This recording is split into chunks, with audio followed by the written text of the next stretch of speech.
G'day folks, Andy here from McDowall Manor.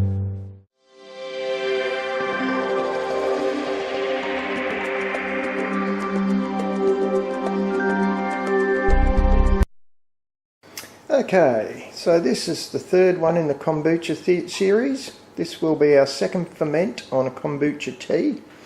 Making the kombucha tea was of course the first ferment.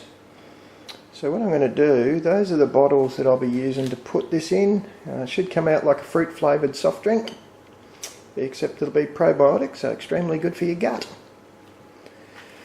I'm going to strain it off in bits. I need to keep probably half of that, so I'm not going to get a big batch out of this lot. I'll strain it off in bits. The stuff where it's got yeast and clumps down the bottom is what I'll use to restart the next tea. So let's get straining, shall we? I might just rinse those bottles out. They've never been used. I think I'll probably only use 2 of them, to be honest. That's okay. Hopefully you can see that is slightly carbonated already. I can see it fizzing in there. So that's interesting. We'll increase the carbonation obviously with the second ferment. So we're going to start by, those are half a litre, almost half a litre bottles. So in American they're about 2/3 of a pint each. So 2 tablespoons to about 2/3. There's other videos around on YouTube that convert it to 1 pint. I think they use 1/4 of a cup of caster sugar. I'm not used to working in pints, I'm used to working in mils, so I've gone down to about 500 mils, will be about 2 tablespoons. So on the left we've got about half an apple, no core, no seeds, didn't bother skinning it. On the right we've got 3/4 of one of my lemonades. There's the remaining 1/4. There's what's left of the apple. Might actually throw a little bit of shop bought ginger in with that lemonade, just because I think it'd be a nice thing if the flu season hits. So we'll do that as well. Now, you know, looking at that bottle, I'm reckoning I could probably make a third, which I will do because it seemed pretty easy to do, so we may as well make 3. So the third one was 2 tablespoons of caster sugar again and a homegrown passion fruit.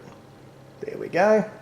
So we'll end up with 3 bottles of this hopefully delightfully flavoured kombucha soft drink. Probiotic, good for the gut, should taste great, we hope. I did end up adding a 4th one. I know I'm dicking around here. The reason I did that was twofold. It gives me nigh on 2 litres worth of kombucha drink, which will be great. I wanted to use up the excess apple and lemon. I thought that might be a good mix.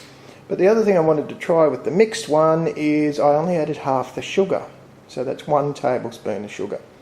Kind of freaking me out a bit that there's so much sugar in this stuff, and I want to cut it back if I can. So that test batch on the end there will let us see if that's possible, eh? Alright, well this will get put in the cupboard now. Actually it won't, it will get put on top of my fridge because everything lives on top of my fridge. And we'll come back in a couple of days, shall we? So I ended up waiting 5 days for the fruit to steep. That's the apple one. The others are still up on top of the fridge.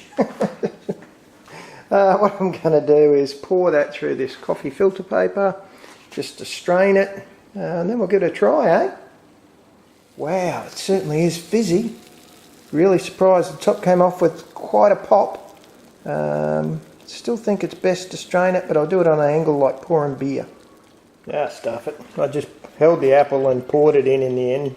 It's a bit still straining there, but anyway, let's try this and see what we reckon, eh?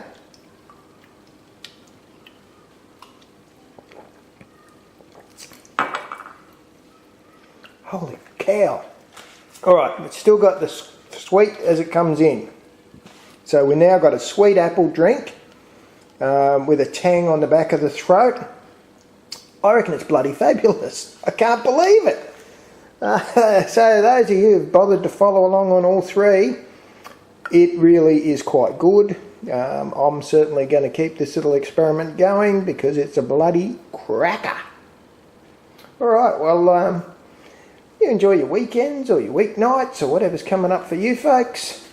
And I'll get this kombucha, third and final kombucha up pretty quick. I think you're going to find there's a few bottles of this stuff living in my fridge from now on.